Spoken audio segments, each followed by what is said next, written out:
Howdy, and welcome back to Road to Funded Day 4. Friday, I did not do a Road to Funded. I didn't even trade Friday. Friday was NFP. I did trade on the demo account, and there actually was a nice trade that I actually really liked and I had conviction with, and it ended up panning out. So I'm not too worried about that though. But that like the days that I don't trade and I trade on the demo account, bro, like I don't lose anything from that. And the days that I do win from that, like a trade that I put on Friday on the demo account, I won. That shouldn't really affect me at all.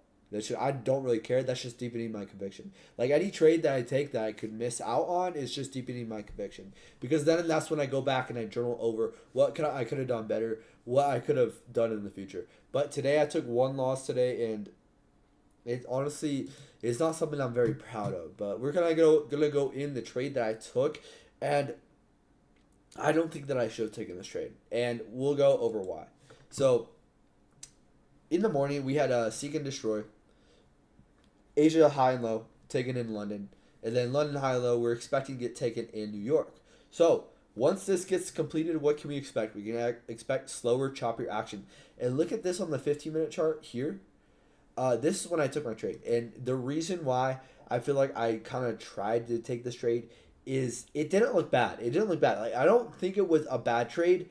My execution was not very good as well, and I just there was an A plus setup I saw within here that I should have taken within here that I just didn't end up taking. ICT himself actually took the trade that I was looking at, and it's something I need to do a lot better at. Is I got caught off guard. There was an A plus setup that I missed within here that I could have taken. So this was kind of in my head that I could have taken this trade, and then I ended up not taking that trade. I ended up losing today. I don't think it was a terrible trade, but the reason why I should not have been in this trade is because of Seek and Destroy had finished. We have finished Seek and Destroy profile, and now look at what's happening. We have an SMT at the highs, and we have the SMT at the lows. Oh boy, what do you think price is gonna do within here? We have an SMT at the highs on the higher time frame, and then we have an SMT at the lows. What can we expect price to do? Seek and Destroy has just finished, and granted, now we have an SMT at the highs and an SMT at the lows. Bro, I should have just closed my charts. I should have just hopped off stream. I should have just packed my bags and gone through. But as you can see, price is coming back within this 15-minute imbalance, and I really like this 15-minute balance. We're coming back down. We have now retraced lower. We now have SMT at the highs. On a higher time frame, my bias is lower. I'm bearish because look at this. We just had a huge sell-off. I'm expecting to be bearish, and this is why. So we have SMT at the highs, and then we also have SMT at lows. So this is what kind of like when I disregard this SMT at the lows because I'm bearish on a higher time frame. Like I don't need to see price come back to this high. Like the reason why we could come back to this high, I'll kind of go over what I was thinking. It's because of this potential market maker buy model on ES, but that's why I thought that we could come back to the high. But since we had an SMT here, granted it isn't like an external high, which I don't like. Like if the SMT was this high, if the SMT was at this high, I think my trade would have been better and it would have panned out. But we have SMT at high, we also have SMT at lows. I'm not really regarding the SMT at lows because NQ also has generated buy side down here, but we do have the SMT, so we don't need to return that. That's why this trade just wasn't high quality. Okay, so we drop. Looking at the 15-minute time frame, this is kind of what I'm framing off of because if we look on the hour lead chart, there's nothing to frame on. We had Seek and Destroy, so we're just chopping here. So I'm looking at the 15-minute. I'm kind of framing my bias off this. We now have this 15-minute fair value gap. We now have generated sell side down here. I'm bearish on a higher time frame. Okay, I draw my FIB, and we are now within discount. We're now within premium. We retrace back into premium. So I want to see us head to these lows. Head to these lows. We get a retracement back up into this fair value gap, and now I want to see us start to hunt this liquidity that we have been forming. Okay, we come within this 15-minute imbalance, and then there really isn't. I honestly wanted. I feel like I should have had a little bit more to take this trade. I should have had a little bit more. Like there should have been more to this trade. There should have been more that I should have had within this trade. Because we have the SMT at highs, we have the SMT at lows, and we're within. We already completed Seek and Destroy, so I should have had a lot more within this trade. Like this, honestly, I didn't have much criteria for this trade. We come back up into that 15-minute imbalance. We start rejecting it. Okay, we now have ran this, or this isn't really for value gap, but we're starting to displace a little bit lower, and now we're starting to respect bearish order flow. Okay, so we have this order block here on the 1 minute, and we also have this 1 minute fair value gap. I enter in on this fair value gap, and I'm just looking for this low. I'm looking for this low to be the draw on liquidity, and at the time, I put my stop at this high, and I took it on MNQ. So whenever I take my trades, I take them on MNQ because I'm trading micros, but I'm looking at NQ and ES. So I'm looking at the NQ and ES, but when I take a trade, I'm executing off of the MNQ and MES charts. The reason being is, so there was times when I was charting on MNQ and MES, but then there was one day that we left stacked equal highs on ES that I did not end up seeing, and I feel like that would have hindered my bias to be a little bit more bullish. Then we end up running to that high. So had I just been on ES and NQ, I probably would have seen that. But I was on MES, and these are going to be slightly different charts. Like if I look at NQ to MNQ, it's slightly different. Slightly different. Like notice this candle up here. That's what I noticed. Like look at that. Like they're slightly different, but they're pretty much displaying the same thing. But that one little detail didn't cost me, but maybe not see the trade clear. Okay, and also what I don't like about this trade is I knew that it was lower quality. I knew it was a little bit lower quality. So good. I risked 1 micro on this trade. I entered in off this fair value gap. I want to see a little bit of rejection, and then we start to spice a little bit lower. So now I get a little bit overconfident within this trade, and I simply cannot be satisfied off any trade because I almost got stopped out. I got almost stopped out. Look at this. This ended up being SMT. We end up forming an SMT here. So we're back within that 15-minute imbalance. We're rejecting off that 15-minute imbalance. We are rejecting off of, we just retraced into equilibrium. And on ES, we're actually within OTE of that range. So on, if that makes sense to you guys. So, or at least to me, because it's kind of like my journal. So we're within a discount of this leg, and then on ES we're within OTE. So I'm really expecting us to reject here, and I want to see us come down to these lows. We have just this generated low here. We also have a low here and then a low here. Granted, we do have an SMT. I'm pretty sure here. Yeah, the SMT is here. So this is why we don't need to come down to this low, which is why I'm targeting this low as well. So rejecting off that 15-minute imbalance, we create a bearish for value gap, a short right here, targeting this low. And this is what I don't like. I don't like this at all. So I enter here. So originally my fill is here. I enter right here. Stop at this high, TP here. Okay, so this is a 2.5 risk to reward trade. Okay, so I'm looking, I enter in 1 contract, and I kind of want to add to this. So we kind of have this breaker, but it isn't very clear. It isn't very clear. We have a low, high, lower, low, but we never really displace through this breaker. So for me to get like a quality add, I need to at least see a fair value gap form here. There isn't really a fair value gap. I mean, there kind of is a gap here. There kind of is a gap here. I mean, I guess it isn't terrible, but it just isn't the best. And then I add here. I just set a limit order on the breaker and I add. Look, we come up and we violate mean threshold of this breaker. How do we want to actually respect this? I think that we would have respected mean threshold, or at least this fair value gap. How do we want to sell off to this low right here? So I just don't think that it was a quality trade. I just don't think it was a quality trade. I think it was a little bit too early. I think the trade idea, the trade thesis definitely wasn't bad. Hey, thanks for the sub, bro. I think the idea definitely wasn't awful. So I enter here off this breaker, and then we come back up, and I almost get stopped out. I'm holding this trade. So, okay, sorry, I kind of got a little bit distracted. But what I don't like about this is, so I entered 1 contract here, and then I entered in another 1 contract here. Okay, so the times that I should add to a position are times in which we don't need to return to price. And look, we kind of violate this breaker. We don't really reject. Okay, had we rejected off this breaker, I feel like this would have been a much better add. So had we come up here, rejected this breaker, and then I enter in off like the little rejection, I enter 1 contract, move my stop to the recent high because we don't need a return here. That would have been a better add. but I simply added here, and we violate mean threshold of this breaker. We kind of close up. We close above this fair value gap. We close above this fair value gap.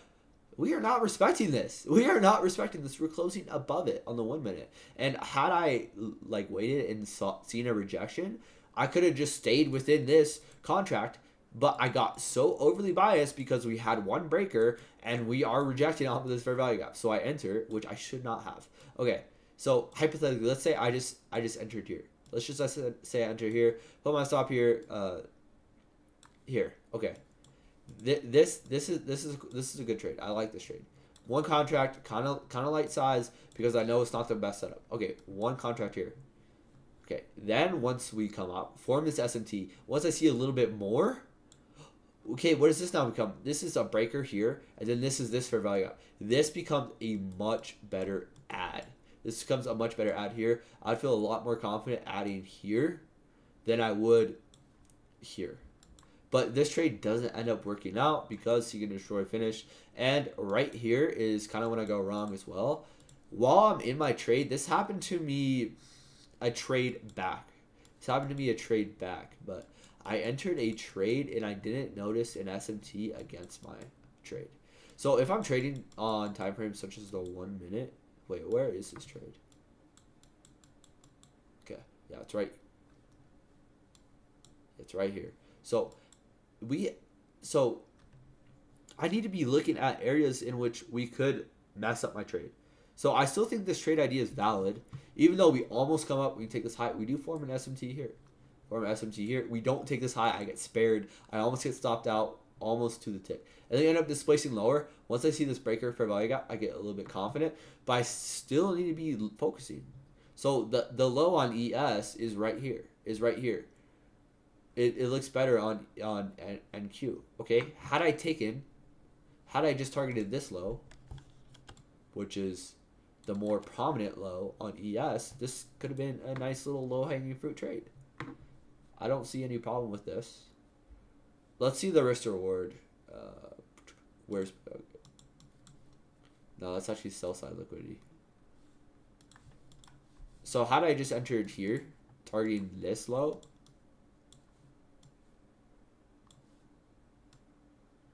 would have been about a 2 risk reward.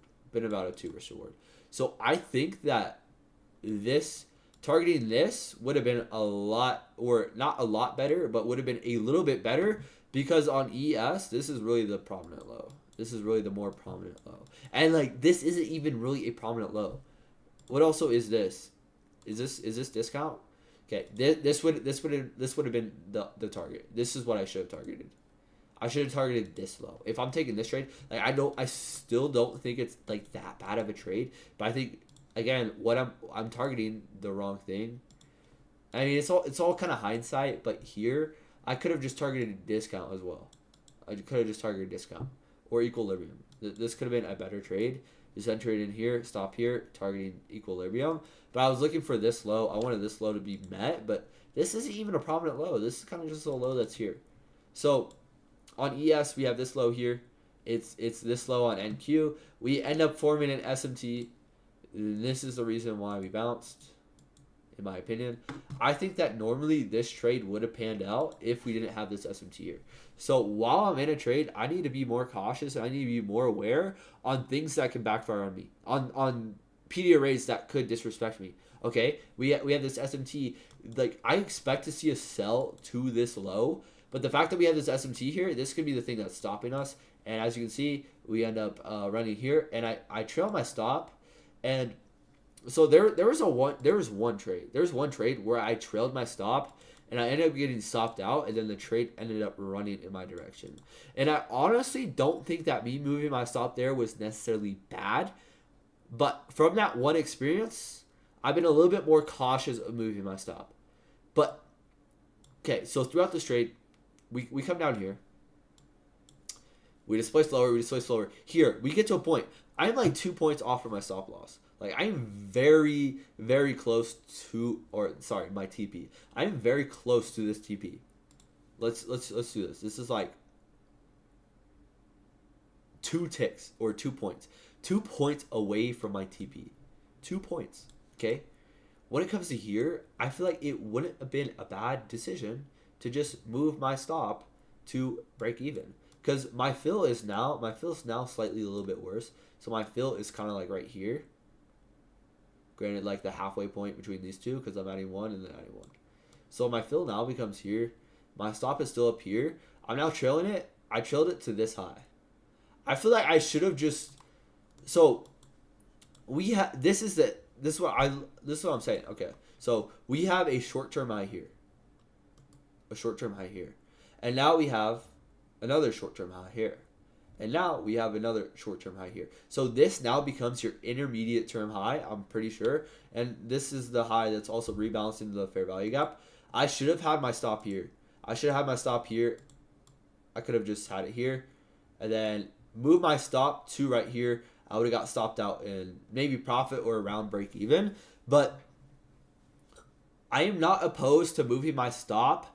I'm not opposed to moving my stop if it makes sense. If it makes sense. But I don't want to, as well as, get like in a habit to where, oh, I'm moving my stop over every minor thing and I'm trying to overdo it. I don't think that me moving my stop to this high is necessarily bad. I was accepting the risk, and I knew that we probably didn't want to go back all the way up to this high because we have an SMT here. So if we have an SMT here, it doesn't make any sense for us to go back to this high.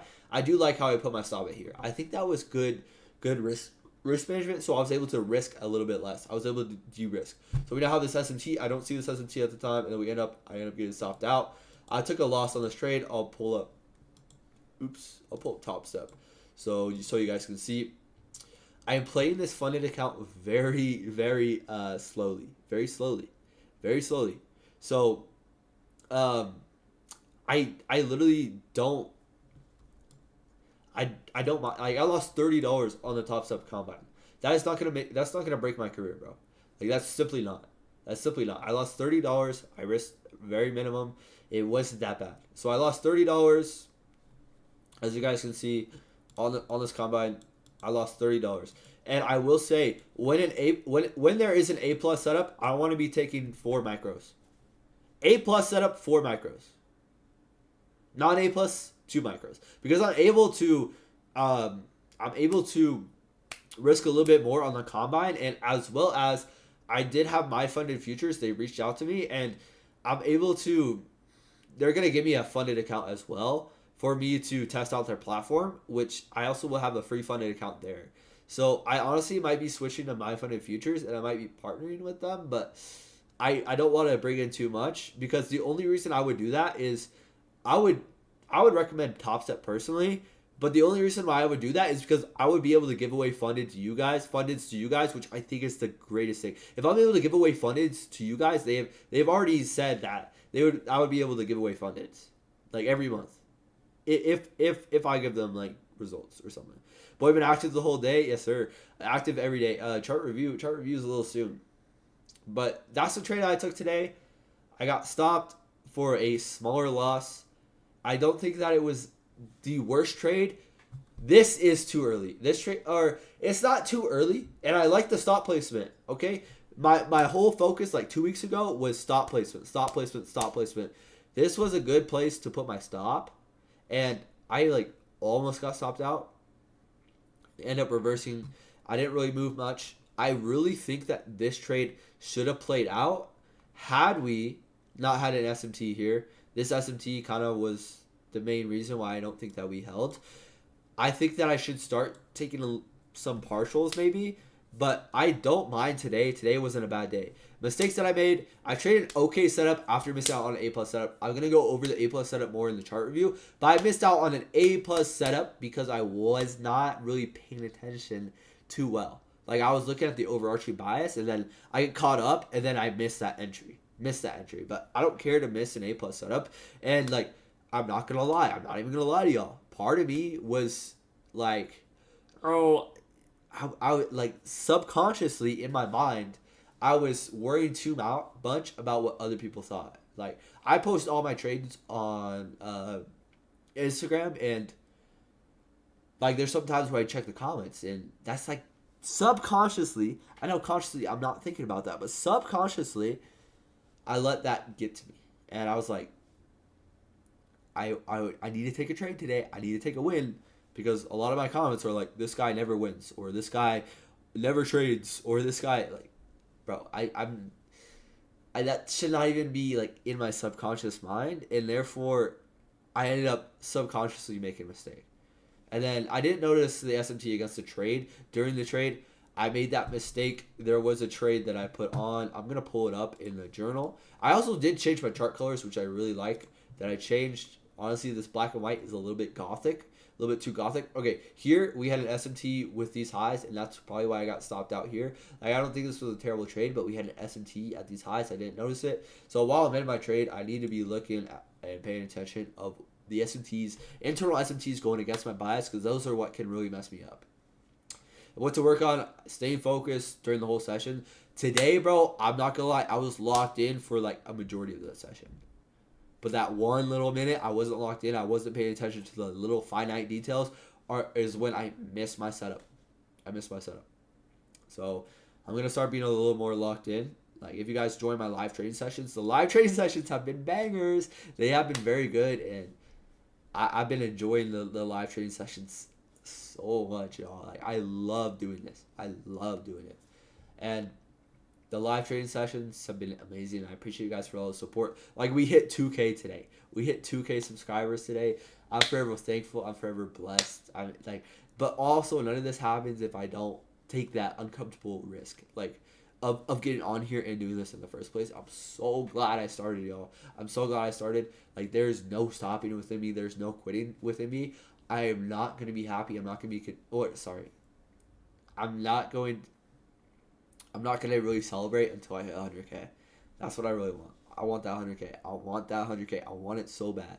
And as you guys can see, I come on here. I put in the work. I put in the effort. You guys might not see what I do on a day-to-day basis, but I'm now posting vlogs. So, I don't know. Like, I'm excited. I'm ready for that. But anyways, I appreciate you guys for sticking with me. I appreciate you guys for watching this. Like, if you are watching this, like, I really do appreciate you. I truly do. And hopefully you have success along your journey. And I wish you guys the best. And I will catch you guys. I'll be live within like 12 minutes for the chart review. So we're going to go over the chart review in a little bit. But this was kind of my trade recap. Like, anyways,